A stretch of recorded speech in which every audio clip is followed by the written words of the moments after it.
Shalom Bapak Ibu Saudara yang terkasih dalam Tuhan. Terpujilah Tuhan yang sudah menolong perjalanan hidup kita. Hari ini kita diberikan kesempatan lagi untuk beribadah kepada Tuhan. Mari mempersiapkan diri kita untuk beribadah. Kita mengambil waktu teduh sejenak di hadapannya.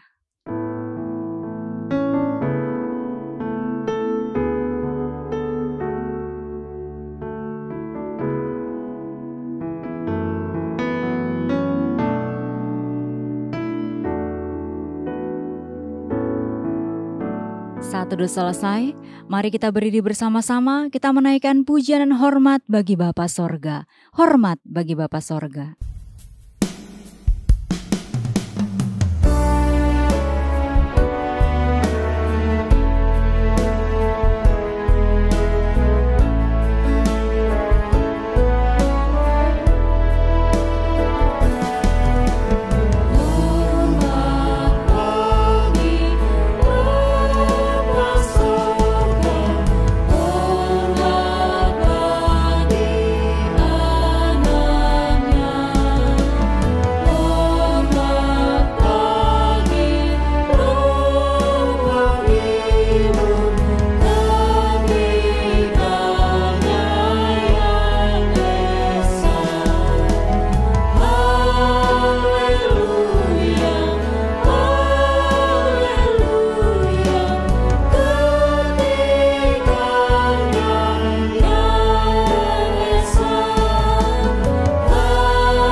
Mari kita berdoa. Pertolongan kita di dalam ibadah ini, biarlah jadi di dalam nama Bapa, di dalam nama Putra, dan di dalam nama Roh Kudus. Haleluya. Amin. Tuhanlah sumber sukacita kita. Mari bermazmur bagi Dia, sebab Dia sudah mengubahkan, membebaskan kehidupan kita. Bersama-sama kita nyanyikan pujian Darah-Mu Yesus.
Bapak Ibu dipersilakan duduk kembali. Baik Bapak Ibu, mari kita datang kepada Tuhan dengan rasa sesal dan juga dengan rasa malu dan dengan segala kerendahan hati kita. Mari kita mengakui akan dosa-dosa kita di hadapan Tuhan yang Maha Tahu. Mari kita berdoa. Bapa di surga, Bapa yang kekal, Bapa yang kami sembah di dalam nama Tuhan Yesus Kristus. Terima kasih untuk hari ini. Kami masih diizinkan hidup dan bernapas sehingga kami boleh ada di dalam ibadah ini. Oleh itu sebelum jauh melangkah di dalam menyembah memuji Engkau hari ini, kami datang di hadapan-Mu memohon belas kasihan pengampunan yang datang daripadamu atas setiap dosa, kesalahan yang kami buat, kebobrokan, kenajisan, pemberontakan, ketidaksetiaan kami, kemunafikan kami di hadapan. Kami tahu yang benar, namun seringkali kami lalai melakukannya. Kami miss target dari apa yang Tuhan mau dalam hidup kami. Oleh itu kami mohon ya Bapa, ampuni kami, kasihani kami sebagai ciptaan yang terbatas, yang memohon belas kasihan-Mu ya Tuhan. Terima kasih Bapa, terima kasih Tuhan. Dosa kesalahan yang kami buat kepada orang tua kami, anak-anak kami, suami istri, pimpinan bawahan kami, rekan-rekan sepelayanan sekerja kami, orang-orang yang ada di sekitar kami, yang berrelasi dengan kami, dan kami telah menyakiti mereka. Terlebih kepadamu kami mohon, ampuni kami, kasihani kami. Jangan biarkan kami larut di dalam intimidasi iblis, bahwa kami orang-orang binasa, karena kami percaya bahwa Tuhan Yesus telah mati satu kali untuk selama-lamanya. Darahnya cukup dan mampu untuk menyucikan, menguduskan, mengampuni setiap dosa, kesalahan, kejahatan yang kami akui di hadapan-Mu. Terima kasih Bapa, terima kasih Tuhan. Ini doa kami, doa yang jauh dari sempurna. Kami serahkan ke dalam tangan kasih-Mu. Biarlah Tuhan yang akan memulihkan kami, menyempurnakan akan setiap permohonan kami, pengakuan kami di hadapan Tuhan yang Maha Tahu. Terima kasih Bapa, terima kasih Tuhan. Hanya di dalam Kristus Yesus, Tuhan dan Juru Selamat kami berdoa dan memohon ampun. Haleluya. Amin. Baik Bapak Ibu, kita akan masuk dalam berita pengampunan dosa. Sebagaimana firman Tuhan mengatakan, jika kita mengaku dosa kita, maka Ia adalah setia dan adil, sehingga Ia akan mengampuni segala dosa kita dan menyucikan kita dari segala kejahatan.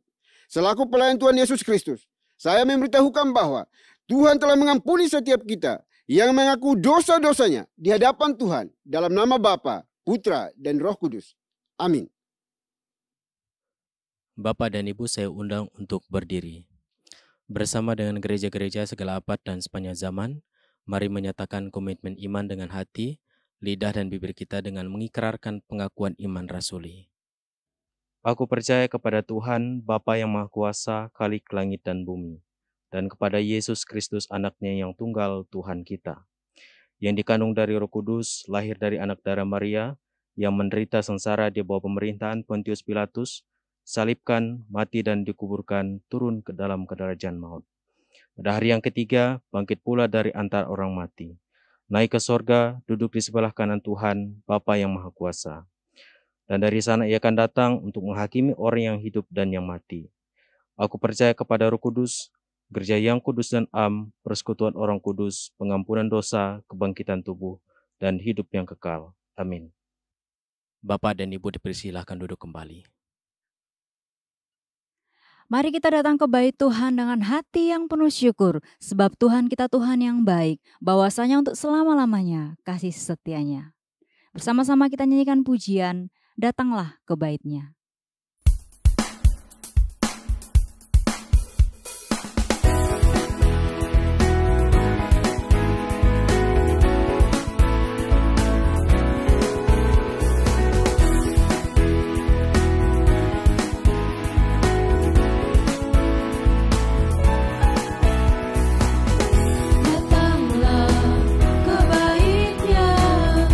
Dengan hati bersyukur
Bersyukurlah kepada Tuhan, sebab Ia baik, bahwasanya untuk selamanya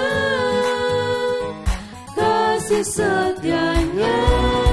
Bersyukurlah kepada Tuhan, sebab Ia baik, bahwasanya untuk selamanya, bahwasanya untuk selamanya, bahwasanya untuk selamanya kasih setianya.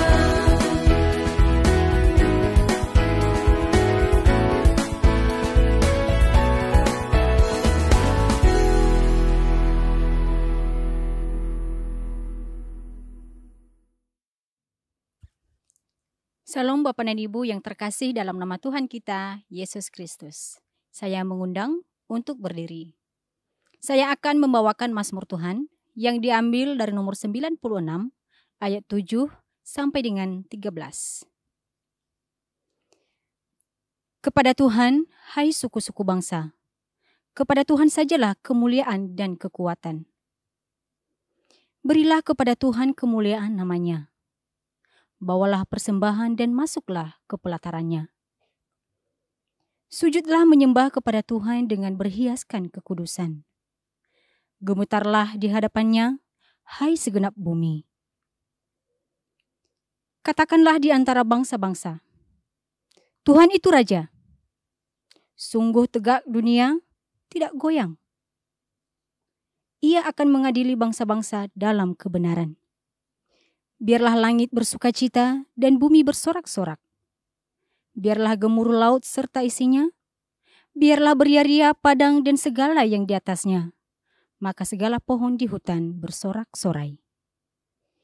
Di hadapan Tuhan, sebab Ia datang untuk menghakimi bumi. Ia akan menghakimi dunia dengan keadilan dan bangsa-bangsa dengan kesetiaannya. Demikianlah Mazmur Tuhan. Haleluya, amin. Bapak dan Ibu dipersilakan untuk duduk kembali. Bapak Ibu Saudara yang terkasih, tiba saatnya kita akan mempersiapkan hati kita untuk mendengarkan firman Tuhan. Mari bersama-sama kita nyanyikan pujian, Ya Tuhan tiap jam.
Shalom, Bapak dan Ibu yang terkasih dalam nama Tuhan kita Yesus Kristus. Saya mengundang untuk berdiri. Saya akan membacakan firman Tuhan yang diambil dari Galatia pasal 6 ayat 9 sampai dengan 10. Janganlah kita jemu-jemu berbuat baik, karena apabila sudah datang waktunya, kita akan menuai jika kita tidak menjadi lemah. Karena itu, selama masih ada kesempatan bagi kita, marilah kita berbuat baik kepada semua orang, tetapi terutama kepada kawan-kawan kita seiman. Demikianlah firman Tuhan. Haleluya. Amin. Bapak dan Ibu dipersilahkan untuk duduk kembali. Shalom Bapak Ibu yang kasih Tuhan. Hari ini kita akan kembali mendengarkan firman Tuhan. Sebelumnya mari kita berdoa. Bapa di dalam surga, pimpin kami di dalam mendengarkan firman-Mu, agar kami dapat mengerti bahkan diberikan anugerah untuk dapat melakukannya. Kiranya anugerah yang melampaui segala akal dan pikiran manusia, itu yang menenteramkan hati dan pikiran kami, bahkan memampukan kami untuk melakukan dalam hidup sehari-hari. Berfirmanlah ya Tuhan. Hanya dalam nama Tuhan Yesus, Tuhan dan Juru Selamat kami berdoa dan menyerahkan pemberitaan firman pada hari ini ke dalam tangan pertolongan Tuhan. Amin. Shalom Bapak Ibu yang kasih Tuhan, hari ini kita berbicara tentang satu tema yang kita ambil dari Galatia 6 ayat 9 sampai 10 dengan judul Teruslah Berbuat Baik. Saya ulangi judulnya, Teruslah Berbuat Baik. Seringkali kita di dalam pergaulan kita sehari-hari ada beberapa orang yang mengatakan sulit ya cari orang baik di zaman sekarang ini. Dan itu sering kita dengar, ada yang mengatakan satu dengan yang lain, iya ya, kok kayaknya susah sekali sekarang mencari orang yang baik. Ini menjadi sebuah pertanyaan yang menarik, ini menjadi sebuah introspeksi buat anak-anak Tuhan. Kenapa di dunia yang sekarang ini sulit menemukan orang yang baik? Padahal harusnya setiap anak Tuhan adalah orang yang baik dan gemar berbuat baik. Tetapi kehadiran paling tidak sekarang tercatat 3 miliar orang Kristen. 3 miliar anak-anak Tuhan yang tersebar di seluruh dunia sepertinya kurang memberikan warna, kurang memberikan cahaya atau terang di tengah-tengah dunia yang katanya rusak, dunia yang jahat, dunia yang korup, dunia yang penuh dengan tipu muslihat. Di manakah kehadiran anak-anak Tuhan? Di manakah kebaikan anak-anak Tuhan? Di manakah perbuatan-perbuatan baik anak Tuhan? Dan ternyata soal perbuatan baik dan berbuat baik bukan hanya menjadi persoalan zaman sekarang. Di zaman gereja mula-mula juga ini menjadi sebuah dorongan yang dilakukan salah satunya oleh Paulus di dalam surat Galatia ini untuk kita sebagai anak-anak Tuhan terus berbuat baik. Sebelum kita bahas tentang berbuat baik yang menarik ini, kita bicara dulu tentang latar belakang surat Galatia. Dan sebelum kita memasuki bagian perikop dari Galatia 6 ayat 9 sampai 10. Di dalam tulisan Galatia ini atau surat Galatia ini, Rasul Paulus mengalami kesulitan yang besar di tengah-tengah gereja lokal di kota Galatia. Kenapa? Banyak sekali persoalan. Di sono ada persoalan penyebaran Injil-Injil palsu. Di sana ada penjungkir balikan tentang Injil yang lain. Nanti saudara bisa lihat di Galatia 1 ayat 6 sampai 10. Di mana Paulus menyayangkan kenapa kamu segera dan cepat percaya kepada Injil yang bukan seperti yang saya ajarkan dan para rasul lain ajarkan. Itu sebuah pengaruh jahat yang begitu menyebar di gereja Galatia. Kemudian juga ada tantangan yang besar kepada Paulus sebagai seorang rasul. Mereka mengatakan Rasul Paulus bukan seorang rasul. Mereka mengatakan tentunya orang-orang yang jahat itu ya, mengatakan Rasul Paulus bukanlah rasul sejati. Sehingga Paulus dengan begitu detail dan cukup panjang lebar. Dia menjelaskan tentang siapa dirinya, kedudukan dia sebagai seorang rasul. Nanti saudara bisa baca di pasal 1 ayat 11 sampai 24 di mana panggilan dia, dan kemudian pasal 2 ayat 1 sampai 10 di mana dia bicara tentang dia mendapatkan pengesahan, sepengetahuan, diketahui, disetujui, didukung oleh para rasul lain bahwa dia adalah rasul Yesus Kristus Tuhan. Saudara yang kasih Tuhan, begitu berat pergumulan penggembalaan yang dialami Paulus. Bahkan juga ada orang yang mempertentangkan bahwa seakan-akan Rasul Paulus itu bertentangan dengan Rasul Petrus. Tidak cocok, tidak sepaham, tidak sepikir. Dan kemudian Paulus menjelaskan duduk persoalannya. Nanti saudara bisa baca di Galatia 2 ayat 11 sampai 14. Bagaimana Petrus menjadi seorang yang munafik. Yang tadinya makan bareng dengan mereka yang non-Yahudi. Kemudian karena ada beberapa orang dari gereja, sidang gereja Yerusalem. Dan kemudian mereka datang dan kemudian Petrus berusaha sepertinya tidak kenal dengan orang-orang non-Yahudi yang digembalakan oleh Paulus tersebut. Oleh Rasul Paulus. Nah, saudara yang kasih Tuhan, banyak orang yang menabrakkan persoalan tersebut. Dan dengan begitu lugas Paulus menjelaskan tentang apa itu persoalan dan bagaimana kedudukan dia sikapnya. Rasul Paulus berkata bukan soal itu, tetapi ada persoalan mendasar bahwa di dalam Tuhan tidak ada lagi sunat, orang bersunat dan orang tidak bersunat. Itu persoalan yang sangat krusial sehingga Rasul Paulus perlu menegur Petrus supaya apa? Supaya orang-orang non-Yahudi ini tidak merasa menjadi bagian atau bukan bagian dari gereja Tuhan. Dan Paulus tegur itu dengan keras. Kemudian juga yang ini yang menarik sekali. Dan ini menjadi salah satu pokok penyebab atau titik pangkal kenapa Rasul Paulus berkata teruslah berbuat baik. Jangan jemu-jemu berbuat baik. Dikatakan di dalam Galatia 5 ayat 15. Ada persoalan yang besar di tengah-tengah sidang gereja Galatia.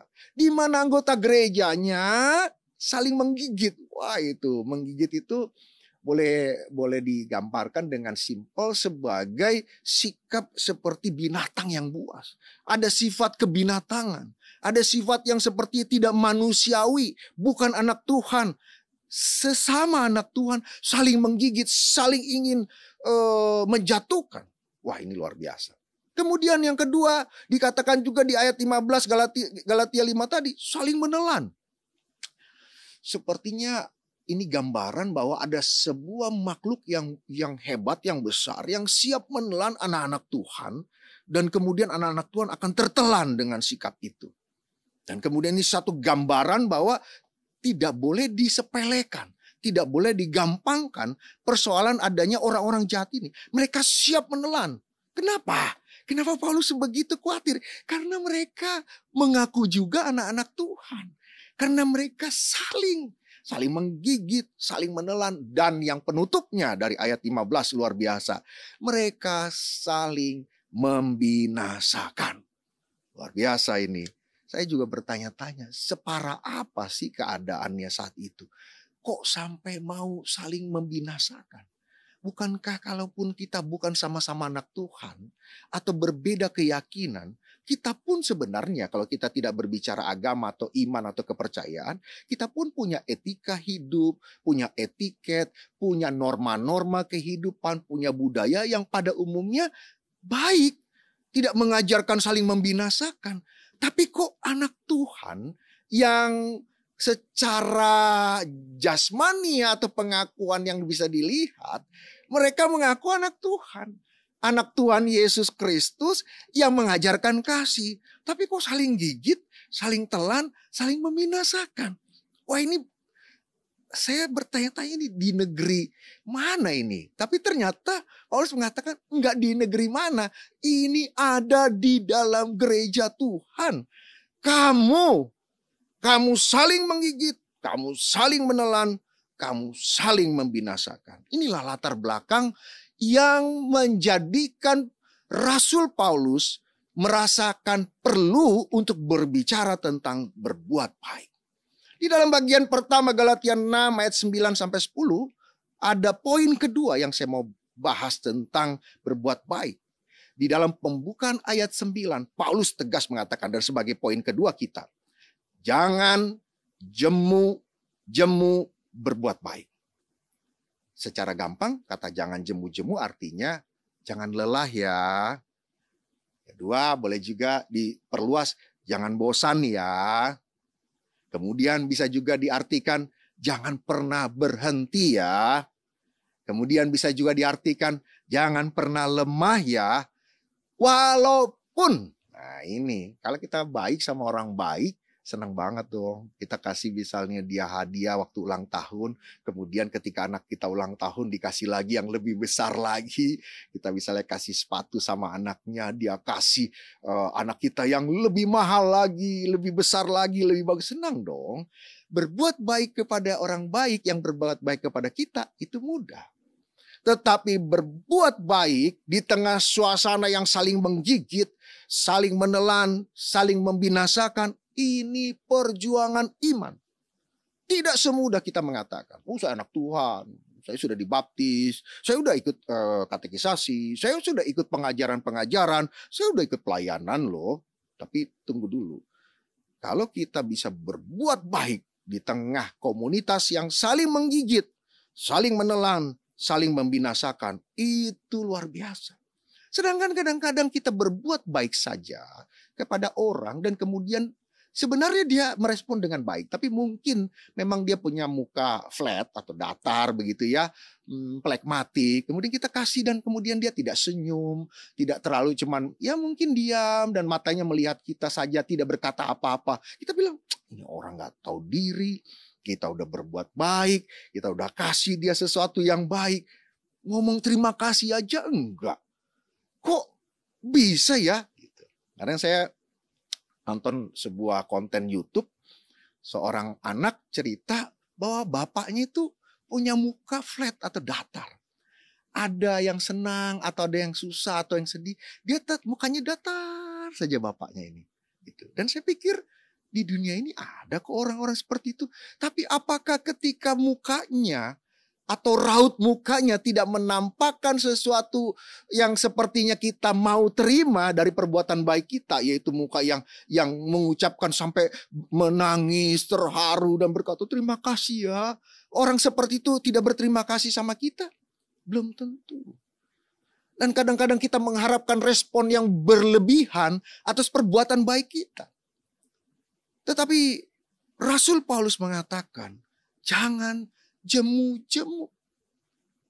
Tadi saya kasih perbandingan yang lebih halus, bahwa kita kadang-kadang tidak mendapat respon sebagaimana yang kita harapkan. Hanya respon mimik muka, raut muka, penampilan saja. Mungkin hatinya berterima kasih atas semua perbuatan baik kita. Kita sudah merasa kecewa akan hal itu. Kita langsung bilang, saya tidak akan lagi berbuat baik kepada kamu. Saya merasa kamu adalah orang yang tidak berterima kasih. Saya merasa kecewa pada kamu anak Tuhan. Baru respon seperti itu.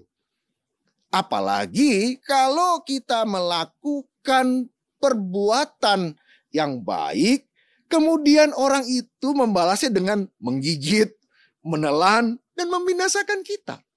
Tentu kita akan berkata, saya akan jemu, saya jadi lemah, saya mau berhenti berbuat baik. Saya tidak mau lagi berbuat baik. Mungkin saja bukan hanya kepada orang itu, tetapi juga dia akan mengeneralisasikan, mengumumkan bahwa saya tidak akan berbuat baik lagi kepada semua orang karena semua orang sama, yaitu orang yang tidak baik.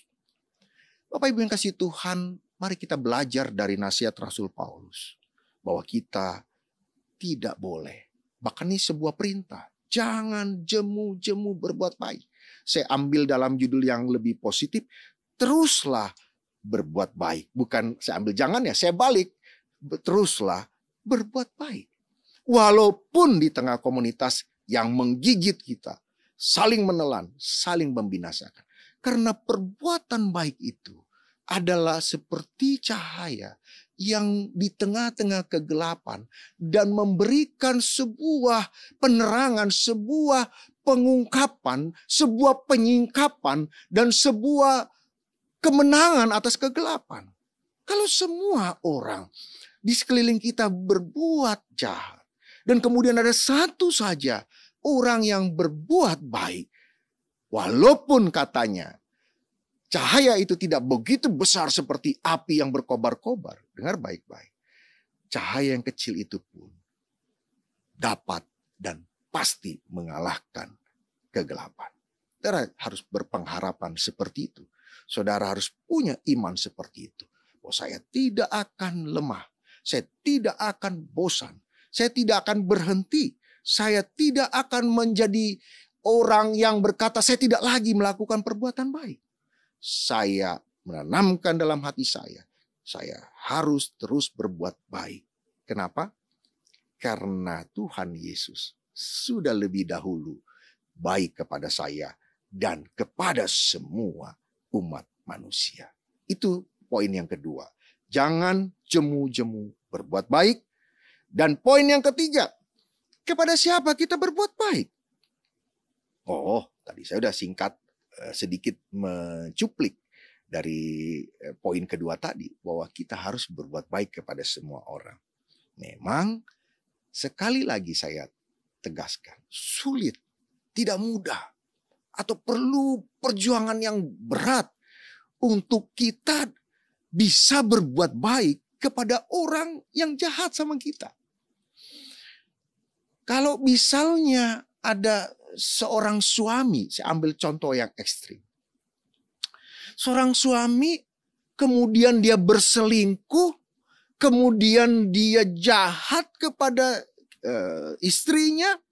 Bahkan ada dalam beberapa kasus yang saya juga mendengar cerita dari istri yang disakiti. Bahkan ketika berselingkuh dia videokan, dia sampaikan kepada istrinya, ingin menunjukkan bahwa dia seorang yang disukai banyak wanita. Dan kemudian dia bersikap jahat, melakukan kekerasan baik jasmania maupun psikis. Dan kemudian dia melakukan tekanan demi tekanan. Pertanyaan saya adalah, ini saya kasih contoh ekstrim. Supaya kita mengerti bahwa di dalam realita kehidupan, itu seringkali jauh lebih jahat daripada yang kita bicarakan di tengah-tengah gereja. Pertanyaan saya, jika kita di bagian atau di pihak seperti wanita yang dikhianati oleh suaminya itu, apakah saudara bisa tetap berbuat baik kepada suami yang jahat ini? Suami yang berkhianat ini, suami yang dengan bangga menunjukkan perselingkuhannya, suami yang berkata jahat, kamu jelek, kamu bau, tiap aku pulang kantor, saya masuk rumah, badanmu bau, bau asap, bau asem. Asap ya tentu dong, dia kan masak kan tentu ada asap kan. Atau makanan itu kamu makan. Tapi dia tidak berterima kasih ketika makanan dihidangkan. Suaminya berkata saya sudah makan padahal belum makan. Atau mungkin makan di luar karena sudah tidak mau lagi makan makanan yang dibuatkan oleh istrinya. Sebegitu jahatnya. Dan kemudian ketika dia habis mandi, ketika dia mau mandi dia bilang ambilkan saya handuk. Ketika keluar habis mandi dia bilang nih taruh handuknya. Dibuat seperti seorang yang hina sekali. Pertanyaan saya kembali saya tanyakan. Kalau saudara ada seperti wanita ini, apakah saudara mampu untuk berbuat baik dan berkata, iya Pak. Kemudian tetap melayani. Walaupun makanannya tidak dimakan, kemudian tetap tidak marah, tidak tawar hati, tidak pahit hati dan semuanya. Saudara yang kasih Tuhan, tidak semudah itu. Oleh karena itu saya katakan, ini sebuah arahan pastoral, sebuah perintah pastoral yang sulit, sangat sulit dilakukan. Dan tadi poin kedua, jangan pernah jemu-jemu berbuat baik. Kedua, kepada siapa? Kepada semua orang. Tetapi Paulus mengingatkan di ayat 10b, terutama kepada teman-teman seimanmu. Jangan kamu baik sama orang tidak seiman, sama orang seiman di gerejamu. Kau jahat, sombong, merendahkan orang lain, menghina orang lain. Kemudian tidak mau bersama-sama berkolaborasi, bersinergi, bersekutu, berelasi. Tidak mau ada di komsel atau persekutuan-persekutuan keluarga. Tidak mau. Tapi kau seperti orang yang begitu baik kepada orang yang tidak seiman dengan engkau. Kalau engkau baik, tunjukkanlah terutama kepada teman-teman seimanmu. Di dalam teman-teman seiman yang lebih inti lagi adalah keluargamu tentunya. Istri atau suami atau anak. Tunjukkan dulu kepada mereka. Terutama kepada mereka baik. Kepada orang tua kita, kepada siapapun inti kita yang seiman dengan kita. Baru iman itu keluar dan menampilkan, mendemonstrasikan kasih Tuhan. Baru sampai kepada semua orang. Termasuk yang paling berat kepada orang yang jahat kepada kita. Musuh kita. Di mana di sana ada saling menggigit, saling menelan, saling membinasakan. Suatu kali Tuhan Yesus berkata di dalam Lukas 10 ayat 30-37. Dia memberikan sebuah perumpamaan tentang siapa orang yang baik itu. Ada imam di sana ketika melihat ada orang yang habis dirampok, dipukul, ditinggali oleh perampok itu. Kemudian imam ini juga, Imam Lewi, tidak memperdulikan. Tetapi orang Samaria yang dibenci oleh orang-orang Israel atau orang-orang Yahudi. Dia melihat itu, dia membawa orang itu, merawat orang itu, menyerahkan kepada orang untuk bisa disembuhkan. Dan dia membiayai orang itu. Tuhan Yesus berkata, siapa orang yang baik itu? Dan kemudian Tuhan Yesus berkata, siapa orang yang baik itu? Maka jawab orang-orang di sekitar Tuhan Yesus, orang Samaria. Bukan Imam Lewi yang katanya sungguh-sungguh bertuhan, mengetahui kebenaran kitab suci dan yang lain-lain. Lakukanlah kebaikan itu dengan baik, dengan tidak jemu-jemu, dan kepada semua orang, terutama kepada teman-teman seiman di dalam Tuhan. Jangan terlalu berpikir yang lain-lain. Apa-apa langsung pikir, oh dia musuh saya. Oh dia kompetitor saya. Oh dia orang jahat. Nggak ada label-label itu di dalam berbuat baik. Paulus menegaskan, berbuat baiklah kepada siapapun. Bahkan kepada orang yang jahat sekalipun. Baik dia musuhmu, baik dia kompetitormu. Karena kompetitor belum tentu jahat. Kan dia bersaing secara sehat. Tapi kita yang berpikir jahat. Menganggap dia jahat karena kita yang punya pikiran jahat. Menganggap kompetisi itu sebuah perjuangan yang harus dilakukan dengan kemenangannya dengan membinasakan, menjatuhkan, mengalahkan sampai tergeletak. Itu pikiran yang seringkali ada dihinggap di pikiran kita. Dan kepada siapapun, lakukan itu dengan baik. Kepada musuh, kompetitor, orang jahat, siapapun. Kata Rasul Paulus, berbuat baiklah kepada mereka. Yang terakhir, dari poin ini. Dan ini menjadi sebuah pengharapan yang indah dan sempurna. Bahwa akan ada hasil dari perbuatan baik yang kita lakukan. Akan ada, atau lebih tegas, ada hasil dari perbuatan baik yang kita lakukan. Bahasanya Paulus, kita akan menuai dari hasil perbuatan baik kita. Nanti bisa baca di pasal 6 ayat 9b. Saudara yang kasih Tuhan, mengharapkan hasil itu tidak seketika. Di mana kata menuai dikaitkan dengan menanam tanaman. Kalau kita menanam sesuatu, ada waktu yang cukup panjang untuk kita menikmati hasilnya. Menanam padi, ada waktu yang cukup panjang. Menanam buah-buahan, nggak langsung kita tanam, langsung pohonnya jreng besar dan berbuah, tidak. Kita perlu melakukannya dengan tekun, bahkan merawat itu. Kita benar-benar melakukan perbuatan baik dan kita merawat ketekunan kita itu dengan berbuat baik. Niscaya Tuhan akan memerintahkan berkat kepada kita. Jangan cari berkat. Tuhan yang perintahkan berkat. Nanti baca di Ulangan 28, baca juga di dalam Mazmur. Tuhan, alangkah begitu baiknya orang yang sehati, sepikir dan bersekutu dalam kesatuan. Tuhan perintahkan berkat ke sana.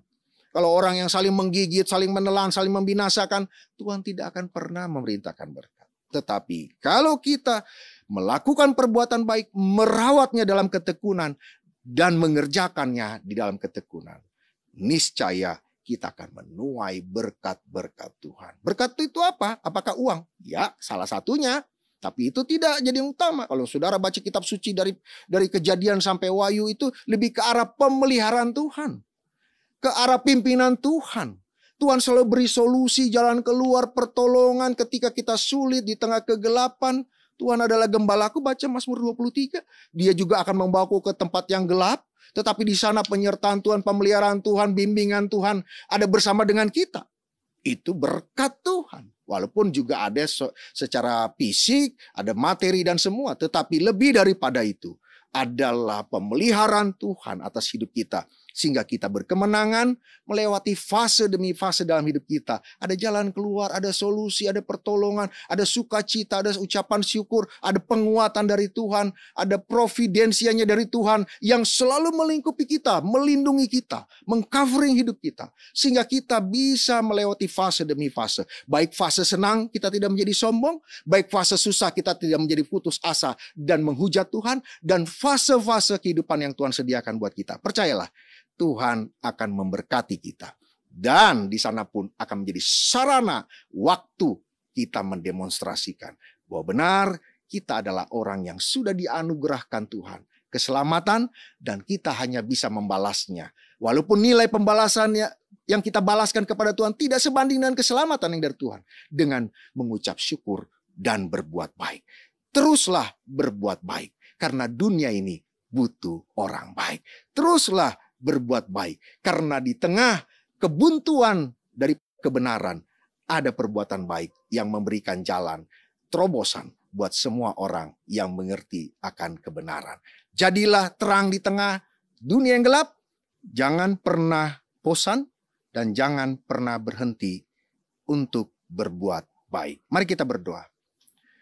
Bapa di dalam sorga, berikan kami kekuatan yang daripada Tuhan, untuk kami dapat terus berbuat baik di tengah-tengah dunia yang gelap ini, dimanapun kami Tuhan tempatkan kami, agar kami menjadi terang dan menjadi pelaku firman. Kami percaya kami akan diberkati oleh Tuhan ketika kami berbuat baik dengan berkat pemeliharaan yang daripada Tuhan, sampai kami mengakhiri kehidupan di tengah-tengah dunia ini.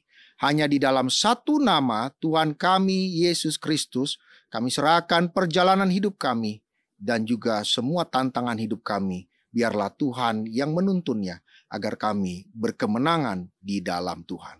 Dalam nama Tuhan Yesus kami berdoa. Amin. Baik Bapak Ibu, sudah dikasih oleh Tuhan, kita akan masuk dalam perjamuan kudus pada hari ini. Namun saya akan membacakan penetapan dan juga makna perjamuan kudus bagi kita semuanya. Penetapan perjamuan kudus.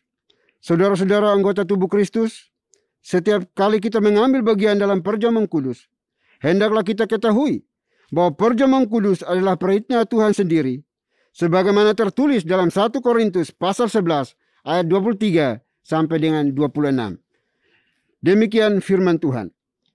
Sebab apa yang telah kuteruskan kepadamu, telah aku terima dari Tuhan, yaitu bahwa Tuhan Yesus pada malam waktu ia diserahkan, mengambil roti, dan sesudah itu ia mengucap syukur atasnya. Ia memecah-mecahkannya dan berkata, inilah tubuhku yang diserahkan bagi kamu. Perbuatlah ini sebagai peringatan akan aku. Demikian juga ia mengambil cawan sesudah makan lalu berkata, cawan ini adalah perjanjian baru yang dimeteraikan oleh darahku. Perbuatlah ini setiap kali kamu meminumnya menjadi peringatan akan aku. Sebab setiap kali kamu makan roti ini dan minum cawan ini, kamu memberitakan kematian Tuhan sampai ia datang. Makna perjamuan kudus. Saudara-saudara anggota tubuh Kristus, setiap kali kita makan roti dan minum air anggur pada perjamuan kudus, kita menerima itu selaku tanda dan meterai dari kasih setia Kristus kepada kita. Kita mendapatkan kepastian di dalam iman bahwa ia telah menyerahkan tubuhnya dipaku pada kayu salib dan menumpahkan darahnya supaya jiwa kita yang lapar dan dahaga dikenyangkan dan disegarkan akan memperoleh hidup yang kekal. Tuhan Yesus telah mendapat luka-luka oleh sebab kesalahan kita. Ia telah dihancurkan oleh sebab kejahatan kita. Oleh bilur-bilurnya maka kita sembuh. Ia telah disiksa agar kita terlepas dari penderitaan. Ia telah terkutuk supaya kita terlepas dari laknat Tuhan. Ia telah direndahkan supaya kita ditinggikan. Ia telah ditinggalkan supaya kita tidak pernah ditinggalkan. Baik Bapak Ibu Saudara dikasihi Tuhan, meja perjamuan ada di hadapan kita, tetapi kiranya mata hati kita tidak tertuju kepada roti dan anggur yang ada, melainkan fokuskan kepada Tuhan kita Yesus Kristus.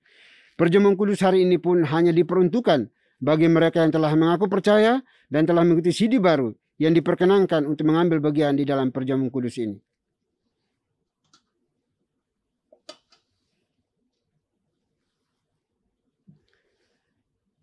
Roti melambangkan tubuh Kristus yang dipecah-pecahkan untuk menjadi pendamaian yang sempurna untuk menebus segala dosa kita.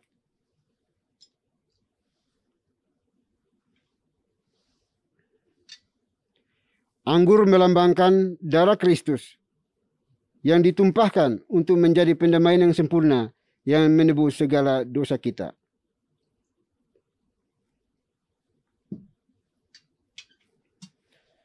Mari kita berdoa. Bapa di surga, Bapa yang kami kenal, kami sembah di dalam Kristus Yesus Tuhan kami. Terima kasih untuk kesempatan ini, undangan ini bagi kami anak-anak-Mu, untuk ambil bagian di dalam perjamuan yang kudus ini.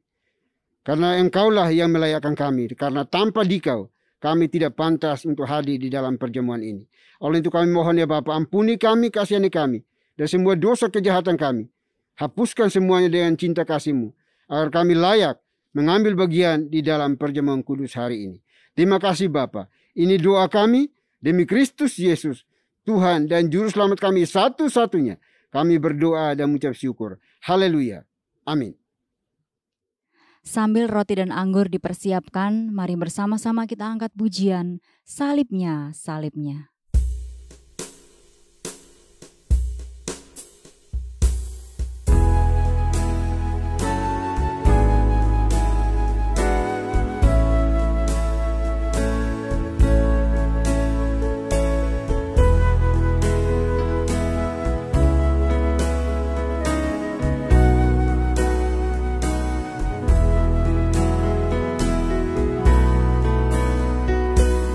Oh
Baik Bapak Ibu, mari kita berdiri dan mengangkat tangan kanan kita ke kepala kita masing-masing yang sudah memegang roti. Roti yang dipecah-pecahkan ini adalah tanda persekutuan dengan tubuh Kristus. Oleh sebab itu, saudara-saudara yang anggota tubuh Kristus, marilah kita makan sekarang sambil memperingati dan percaya bahwa tubuh Tuhan kita Yesus Kristus telah dipecah-pecahkannya untuk menjadi pendamaian yang sempurna yang menebus segala dosa kita. Mari kita makan sekarang dalam nama Tuhan kita Yesus Kristus.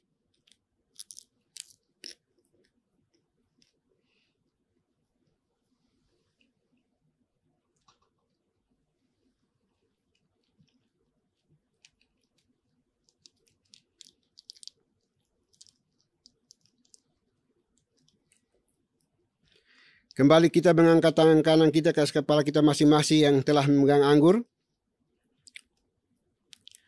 Cawan minum yang kita pakai untuk mengucap syukur ini adalah tanda persekutuan dengan darah Kristus. Oleh sebab itu, saudara-saudara anggota tubuh Kristus, marilah kita minum sekarang sambil memperingati dan percaya bahwa darah Tuhan kita Yesus Kristus telah dicurahkannya untuk menjadi pendamaian yang sempurna yang menebus segala dosa kita. Mari kita minum sekarang dalam nama Tuhan kita Yesus Kristus.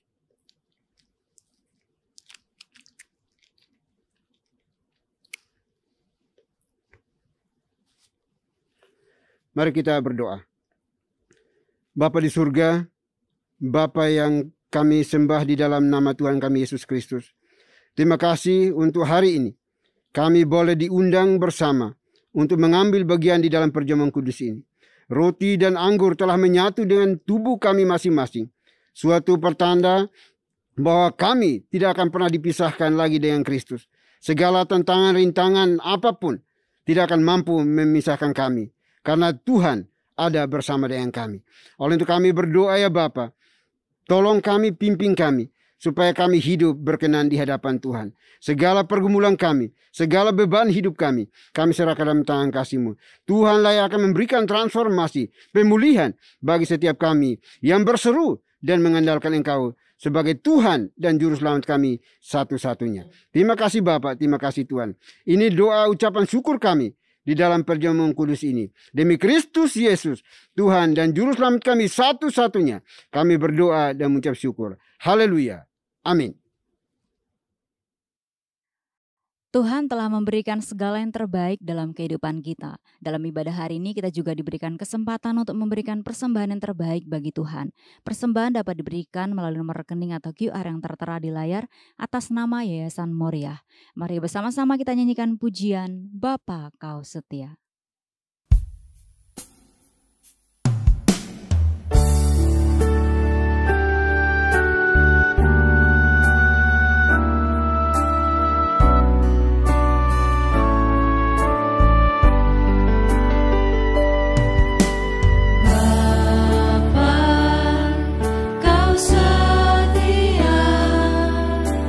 Bapa, Kau mulia.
Baik Bapak Ibu sedang dikasihi oleh Tuhan, kita akan masuk dalam doa syafaat. Doa syafaat akan diakhiri dengan doa Bapa kami. Bapak Ibu diseberangkan bangkit berdiri untuk kita ucapkan secara bersama-sama. Mari kita berdoa. Bapa di surga, Bapa yang kami kenal di dalam Kristus Yesus Tuhan kami. Terima kasih untuk kesempatan hari ini lagi kami bisa beribadah kepadamu.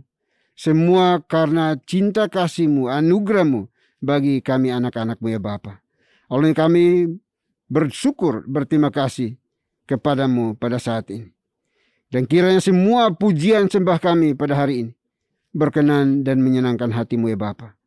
Dan juga bersyukur, berterima kasih kalau Tuhan masih mau berbicara lagi kepada kami melalui firman Tuhan yang sudah diuraikan, diberitakan, dikabarkan oleh abdi-Mu.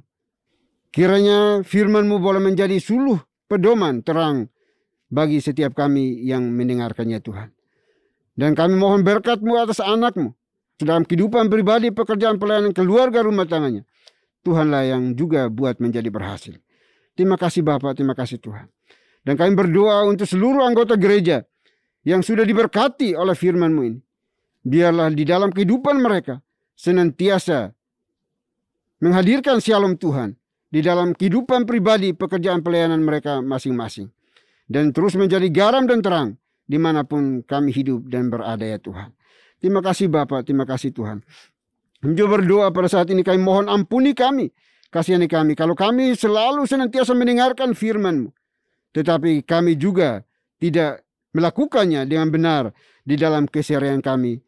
Kami mohon belas kasihan daripada-Mu ya Tuhan. Terima kasih Bapa. Kami juga berdoa pada saat ini ya Tuhan, untuk semua anggota gereja. Tuhan berkati mereka masing-masing dalam setiap pergumulan kebutuhan hidup mereka. Makan, minum, pakai, tempat tinggal mereka. Kami serahkan dalam tangan kasih-Mu. Biarlah Tuhan sendirilah yang akan menjadi penyedia yang ulung bagi setiap mereka yang memohon kepada-Mu ya Tuhan. Kami juga berdoa bagi mereka yang mengalami kelemahan fisik di dalam kehidupan mereka. Tuhan, Engkau tolong mereka.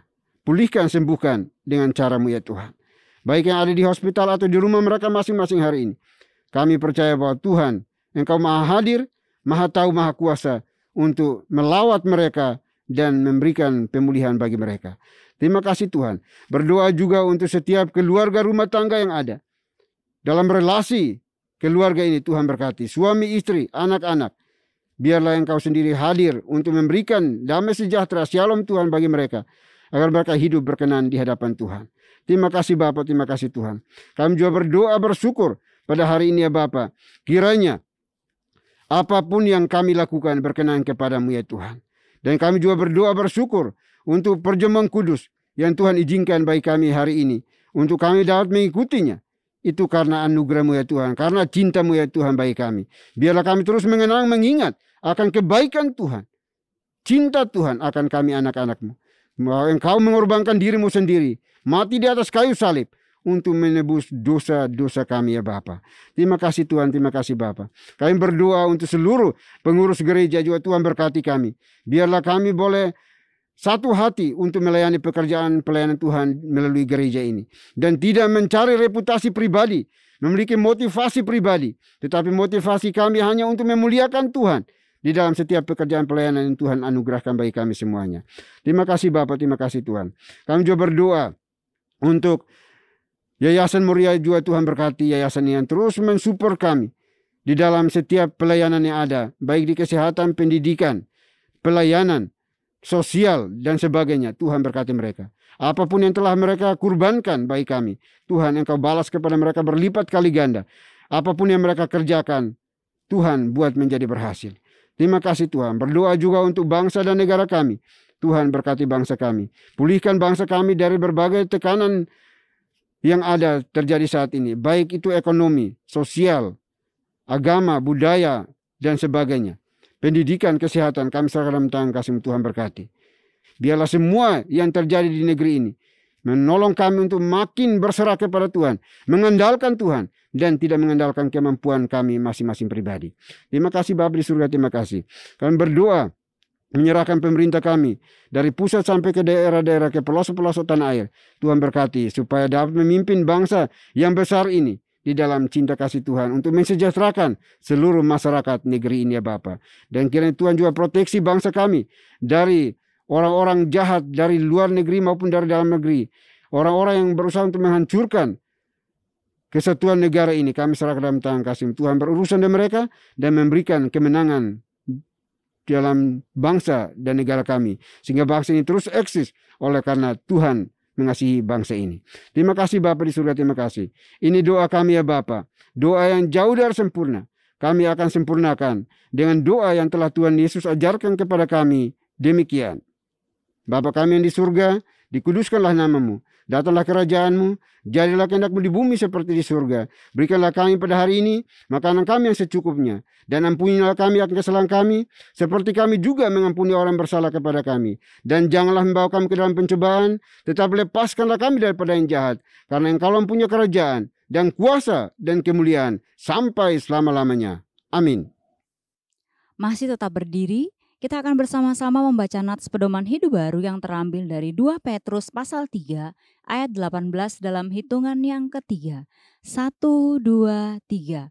Tetapi bertumbuhlah dalam kasih karunia dan dalam pengenalan akan Tuhan dan Juru Selamat kita, Yesus Kristus. Baginya kemuliaan sekarang dan sampai selama-lamanya.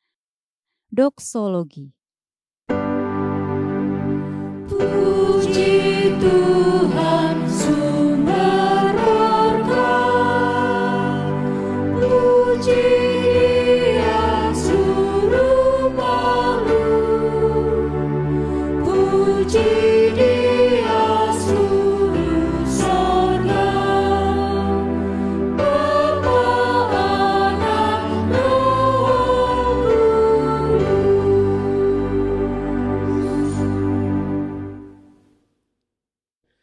Bapak Ibu Saudara dikasih Tuhan, kita akan mengakhiri ibadah kita hari ini. Kita akan melanjutkan pekerjaan pelayan kita sepanjang hari ini. Namun jangan lupa pesan firman Tuhan yang sudah disampaikan bagi kita semuanya. Persiapkan hati kita dan terimalah berkat Tuhan. Kiranya anugerah damai sejahtera yang datangnya dari Bapa di surga, dari Tuhan kita Yesus Kristus, serta penyertaan pimpinan kuasa Roh Kudus, memimpin, menuntun, menyertai kita senantiasa, mulai hari ini sampai selama-lamanya. Haleluya. Amin.